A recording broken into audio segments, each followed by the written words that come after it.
ngayon, haluin natin to mga kalakay. Yung ating papaya. Para yung... Ayan, magandang hapon sa inyo mga kalakay. Kanina nagluto tayo ng Bicol Express. So ngayon naman, ang lulutuin natin, dessert.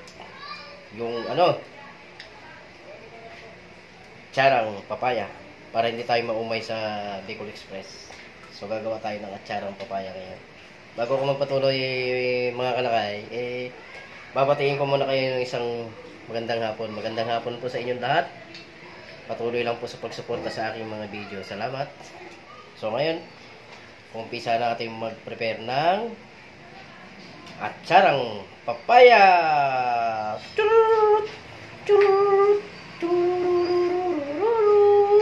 Papaya. Tara guys. So, andito na ang ating papaya guys. Yung isang pirasong papaya lang yan. Gagawa lang tayo ng simpleng panghimagas lang. Siyempre, andito yung mga ricado niya. Yung luya at saka sibuyas.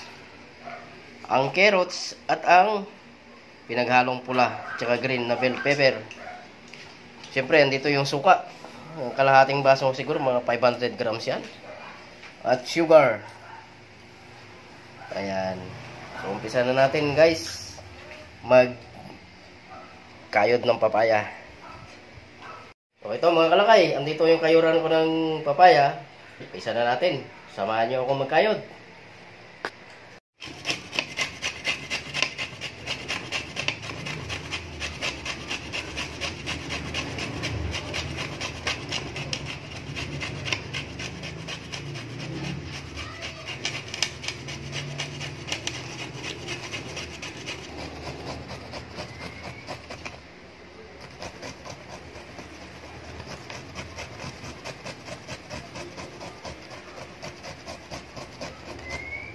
Ayan mga kalakay, na natin, nakayod na natin yung papaya. So pipigayin natin yan. Lalagyan natin ng konting salt. Tatanggalin natin yung katas. Siyempre pagpiga natin, kailangan natin gumamit ng gloves. Kasi pagkain to, i-stack natin to. O tara guys, samahan nyo ako. Ayan mga kalakay, gagamit ako ng gloves kasi pipigaan natin tong papaya. So pagkain, kailangan nating gumamit ng plastic gloves para hindi masira. So ngayon, lalagyan natin to ng 2 kutsarang asin, salt, mga kalakay. Pipigaan natin to para lumabas yung kanyang katas. Kasi ito yung mapakla sa papaya. Kailangan natin mapalabas yung kanyang mga katas. Ipigain natin siya. Kailangan malakas yung kamay magpiga. Tapos ililipat natin dito sa isang plato o bowl. Kailangan malakas yung kamay mga kalakay para mapiga ng gusto.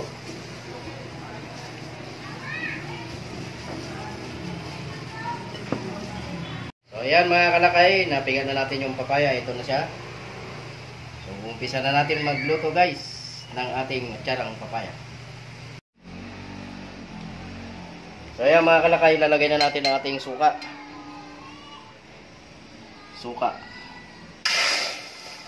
Ayan. Siguro mga 3/4 ng cup nitong Susunod natin tong asukal, sugar. May takal yan guys Kailangan nakasukat yung mga mo.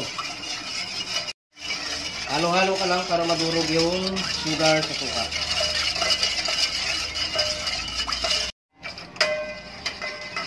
Kung makikita mo mga kalakay, wala na yung namumuong mga sugar.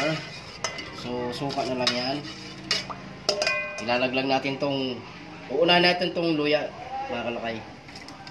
Luya. Siguro mga 1 minute lang, halo-halo lang tayo. Habang kumukulo na siya mga kalakay, ilalaglag na natin itong sabay, yung bawang, at sibuyas. Patuloy lang tayo sa paghalo mga kalakay. Hayaan lang natin siyang kumukulo para yung sugar hindi mamuno. Halo-halo lang tayo. Ang mga kalakay, kumukulo na rin siya. Sasabay na natin tong carrots. Yung iba mga kalakay, hindi nila nilalagay sa suka itong carrots. So kung kailangan nating isabay ito sa carrots. Kailangan na natin isabay yung carrots sa pagkulo na suka para kahit papano maluto yung carrots. This is what I mean. Pakuluan natin yung carrots, luya, bawang, sibuyas sa suka. Ilalaglag na natin tong red bell pepper at green sa ating papaya. Hahaluin lang natin yan mga kalakay.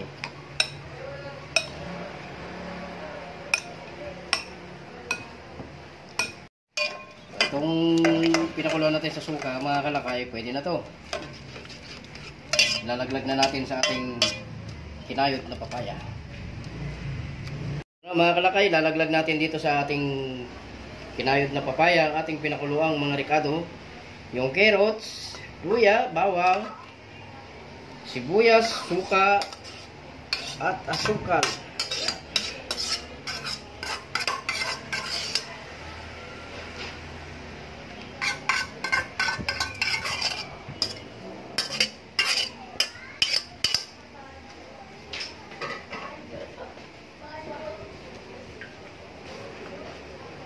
Ngayon, haluin natin to mga kalakay. Yung ating papaya. Para yung lasa ay manuot sa ilalim. Saktong-sakto lang to mga kalakay. So ayan mga kalakay, okay na tong ating atsarang papaya. Palalamigin lang natin tapos titikman na natin yan. Maraming salamat sa inyong panonood. Mabuhay po tayong lahat. Mga kalakay, ang ating atsarang papaya. So palalamigin muna natin yan bago natin ilagay sa container. Ayan, maraming salamat sa inyong panonood mga kalakay. Abangan nyo po ang ating mga susunod na recipe na i-upload. Maraming salamat. Bye-bye.